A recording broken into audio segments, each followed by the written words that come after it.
বঙ্গে ভোট ঘোষণা হতে রাজনৈতিক পরিবেশ ক্রমশ উত্তপ্ত হয়ে উঠছে। একদিকে চলছে রাজনৈতিক দলগুলোর প্রচার, তো আবার কোথাও রাজনৈতিক দলগুলো একে অপরের দল ভাঙিয়ে গোছাচ্ছে নিজেদের ঘর। ব্যারাকপুর শিল্পাঞ্চলের অন্তর্গত বীজপুর বিধানসভায় বিজেপির ঘরে ভাঙন ধরালো তৃণমূল। হালিশহর পৌর এলাকার হাজিনগরের বিজেপির দাপুটে নেতা তথা বিজেপি যুব মোর্চার প্রাক্তন কনভেনার বিপুল সিং এবং তার অনুগামী সহ বিজেপির প্রায় 92 জন কর্মী সমর্থক বিজেপি ছেড়ে তৃণমূলে যোগদান করে দিন। তৃণমূল প্রার্থী সুবোধ অধিকারী, হালিশহর পৌরসভার পৌরপ্রধান শুভঙ্কর ঘোষ, কাঁচরাপাড়া পৌরসভার পৌরপ্রধান কমল অধিকারীর উপস্থিতিতে তৃণমূল দলীয় পতাকা তুলে দেওয়া হয় দলত্যাগী বিজেপি নেতা কর্মীদের হাতে।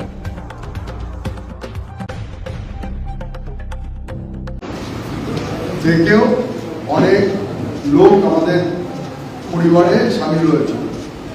আজকে আমরা 16 নম্বর থেকে আরম্ভ করে, মানে 16 থেকে জাস্ট আমাদের ওই দিকটা, হাজিনগরের দিকটা, 16 নম্বর থেকে আরম্ভ করে 16, 19, 20, 21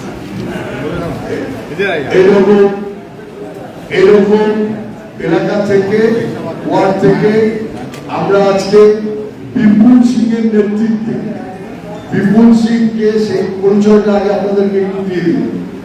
বিপুল সিং যুব মোর্চার কনভেনার ছিল 4 বছর, 2021 থেকে। বিপুল সিং ওয়েস্ট বেঙ্গল অ্যাসেম্বলি ইলেকশনের কনভেনার ছিল 2021 থেকে। বিপুল সিং ক্যান্ডিডেট হয়েছিল বিজেপি হয়ে 2021-এ 16 নম্বর ওয়ার্ড থেকে, 2022-এ মিউনিসিপ্যালিটি ইলেকশনে।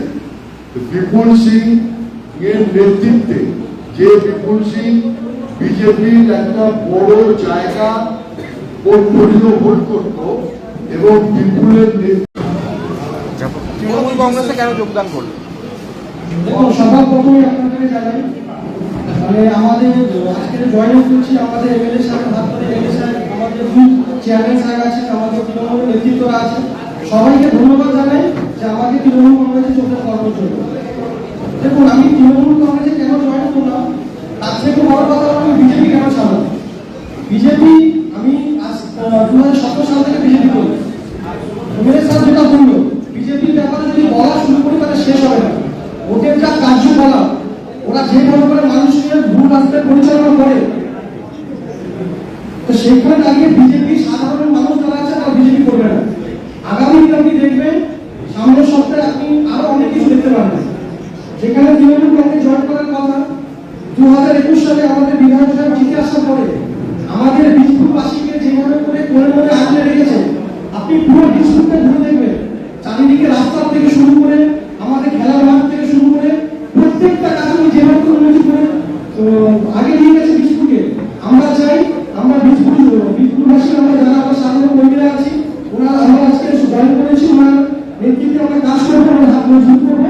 আগামী দিন আমরা তৃণমূল পার্টি হয়ে আমরা কাজ করতে চাই। দাদা, একজন হাজিনগরে অসন্তোষ হয়, নিজের একটা ইন্ডিপেন্ডেন্ট পার্টি করলো, তারপরে অভিযোগ করলো কি বিজেপি একটা ক্রিমিনালকে টিকিট দিয়েছে, সে বিষয়ে কি বলবেন? দেখুন, কিছু কথা নেই।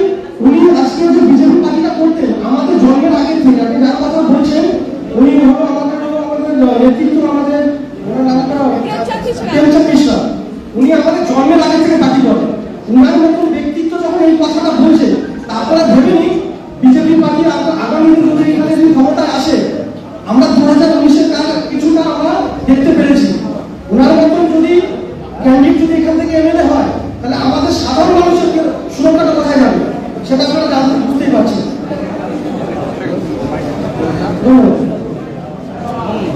দেখতেই পাচ্ছেন বিপুল সিং।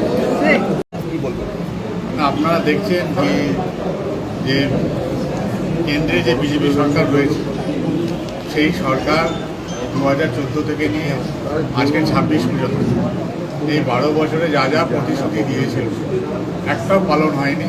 বা যেখানে ডবল ইঞ্জিনের সরকার, সেখানে যেখানে মানে প্রতিশ্রুতি তারা দিয়েছিল, দিল্লি নির্বাচনে প্রধানমন্ত্রী নিজে বলেছিলেন কি 8ই মার্চ হচ্ছে মহিলা দিবস, 2025-এ সব প্রত্যেকটা মহিলার 2500 টাকা করে যাবে। উড়িষ্যাতে বলেছিল, মহারাষ্ট্রে বলেছিল, এরকম যতগুলো রাজ্যে বলেছে, একটাও কথা কিন্তু তারা রাখেনি। ইলেকশনের আগে বলেছে, ইলেকশন চলে যাওয়ার পর তারা ভুলে গেছে। সেই জায়গায় দাঁড়িয়ে মমতা বন্দ্যোপাধ্যায় আমাদের পশ্চিমবাংলা, ভারতবর্ষের মধ্যে তিনি নির্বাচনে যা যা বলেছেন, উনি এই উন্নয়নের পাঁচালী 15 বছরে যা যা কাজ হয়েছে আমরা জনপ্রতিনিধি সকলে মানুষের দুয়ারে সেটা পৌঁছে দিয়েছি। সেই জায়গায় দাঁড়িয়ে লক্ষ্মী ভাণ্ডার থেকে শুরু করে স্বাস্থ্যসাথী কার্ড থেকে শুরু করে রূপশ্রী, কন্যাশ্রী থেকে শুরু করে বিভিন্ন যে সরকারি প্রকল্প রয়েছে যুবসাথী থেকে, তারা সরাসরি উপকৃত হচ্ছে। সেই জায়গায় দাঁড়িয়ে ওরা মনে করছে যে কেন্দ্রে যারা রয়েছে বিজেপি সরকার, তারা শুধু জুমলাবাজি করছে, আসল কাজ মমতা বন্দ্যোপাধ্যায় করছে। তাই মমতা বন্দ্যোপাধ্যায় উন্নয়নকে শক্তিশালী করার জন্য আমাদের পরিবারে বিপুল সিং সহ 90 জন আমাদের পরিবারে যোগ হলেন। এতে আমাদের আরও সুবিধা হবে। যেসব পরিবারে যদি আমাদের মমতা বন্দ্যোপাধ্যায় উন্নয়নের প্রকল্প এখনও পৌঁছায়নি, তাদের মাধ্যমে সেই প্রকল্পগুলো আমরা আরও পৌঁছে দিতে পারবো, উন্নয়নটা করতে পারবো।